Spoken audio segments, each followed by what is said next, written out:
नमस्कार दोस्तों, उषा की आवाज चैनल में आप सभी का स्वागत है। हमारी आज की कहानी है बूढ़ी अम्मा का भरोसा। डॉक्टर पटनायक दिल्ली के सबसे बड़े हार्ट सर्जन में से एक थे। ये कहना गलत नहीं होगा कि उनके जैसा डॉक्टर वहाँ कोई नहीं था। काम में सबसे अनुभवी और जमीनी स्तर से जुड़े हुए वो बहुत ही विनम्र इंसान थे। एक बार डॉक्टर्स के बड़े समूह को अपने अनुभव उनके साथ बांटने के लिए उन्हें आमंत्रित किया गया।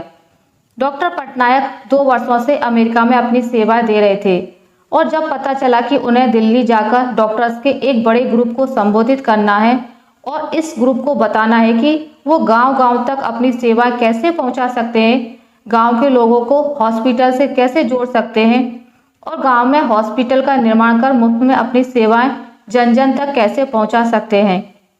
उन्हें जब इस बात का भी पता चला कि दिल्ली से कुछ दूर एक गांव में डॉक्टर्स की मीटिंग रखी गई है, तब वे बहुत खुश हुए क्योंकि डॉक्टर पटनायक दिल्ली के अलावा कई गांवों में अपनी मुफ्त सेवाएं दे चुके थे और उन्हें गांवों के लोग बहुत मानते थे।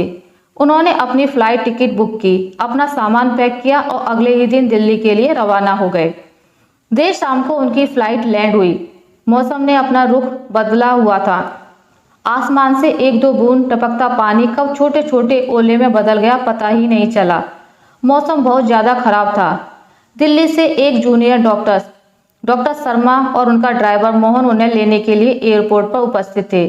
अगली सुबह एक छोटे से गांव में डॉक्टर पटनायक को संबोधित करना था, इसलिए उन्हें उसी रात ही उस गांव के लिए निकलना था।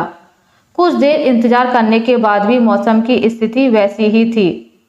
डॉक्टर शर्मा ने अपने ड्राइवर मोहन से पूछा, यदि तुम गाड़ी चला सको और रास्ते में किसी तरह की कोई असुविधा ना हो तो क्या हम इस मौसम में भी यहाँ से निकल सकते हैं? मोहन ने कहा, हाँ, मैं कोशिश करूँगा, लेकिन गांव जाने के लिए हमें कच्चे रास्तों से होकर जाना पड़ेगा, इसलिए अभी हम धीरे धीरे आगे बढ़ सकते हैं।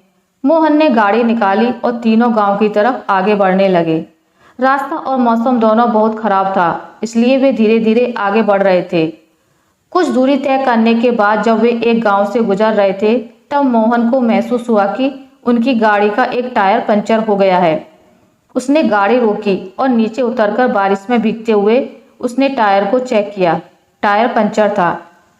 उस गांव में बहुत अंधेरा था। मौसम खराब होने के कारण वहां बिजली नहीं थी, लेकिन मोहन ने देखा कि पास ही के एक घर से रोशनी आ रही थी। मोहन ने डॉक्टर पटनायक और डॉक्टर शर्मा से कहा कि सर, गाड़ी का टायर पंचर है और टायर बदलने में समय लग सकता है, इसलिए गाड़ी से उतरकर हमें पास के घर में अभी कुछ समय रुकना होगा, क्योंकि ऐसे बारिश में टायर बदलना भी संभव नहीं होगा। दोनों डॉक्टर्स गाड़ी से नीचे उतरे और पास के ही घर की तरफ, जहाँ से रोशनी आ रही थी, आगे बढ़ने लगे। उन्होंने घर का दरवाजा खटखटाया, लेकिन अंदर से किसी भी तरह की कोई प्रतिक्रिया नहीं हुई। उन्होंने एक बार फिर दरवाजा खटखटाया और अब की बार दरवाजे पर एक बूढ़ी अम्मा थी जो बहुत उम्र की लग रही थी।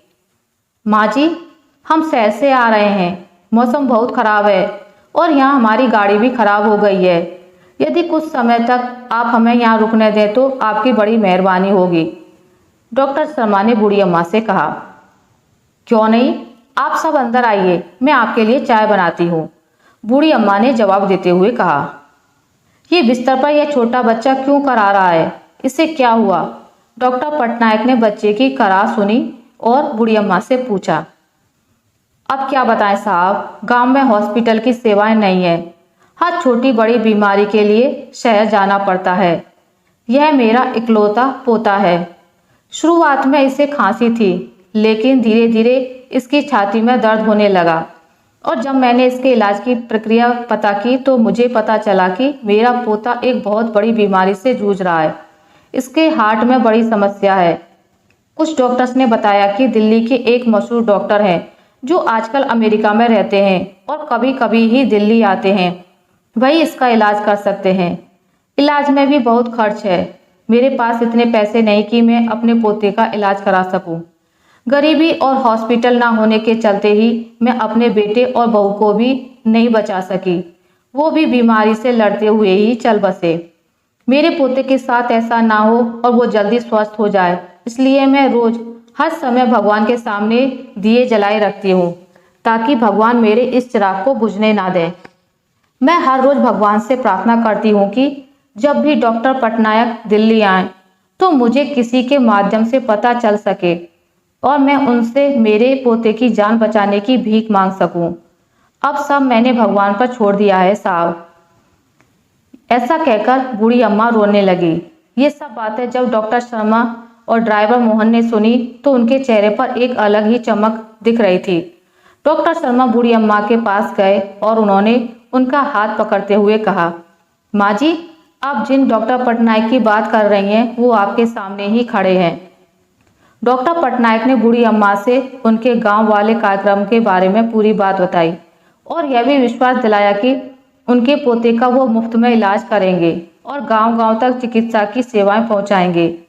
यह सुनने के बाद बूढ़ी अम्मा को विश्वास हो गया कि इस दुनिया में विश्वास कितना जरूरी है और उस भगवान पर विश्वास कितना जरूरी है जो आपके दिल से निकली दुआओं और प्रार्थनाओं को कबूल करते हैं। अगली सुबह सभी डॉक्टर्स को डॉक्टर पटनायक ने संबोधित किया और उन्हें गांव-गांव में हॉस्पिटल और चिकित्सा से जोड़ने के लिए हर संभव प्रयास जो वो कर सकते हैं इसके लिए कहा। बूढ़ी अम्मा के पोते का इलाज हुआ और वो अब स्वस्थ है। गांव-गांव तक डॉक्टर्स पहुंचे और हॉस्पिटल खुलने लगे। उस भगवान पर भरोसा रखिए जो आपके साथ कभी गलत होने नहीं देगा। वो किसी न किसी रूप में आकर आपका साथ देगा। अपनी हिम्मत को टूटने मत दीजिए। आशा करती हूँ आपको मेरी आज की कहानी अच्छी लगी होगी। अगर आपको मेरी ये कहानी अच्छी लगी है तो इसे लाइक करें, ज़्यादा से ज़्यादा शेयर करें और अगर आप मेरे चैनल पर नए हैं तो इसे सब्सक्राइब करना ना भूलें। मिलते हैं एक नई कहानी के साथ, तब तक के लिए नमस्कार।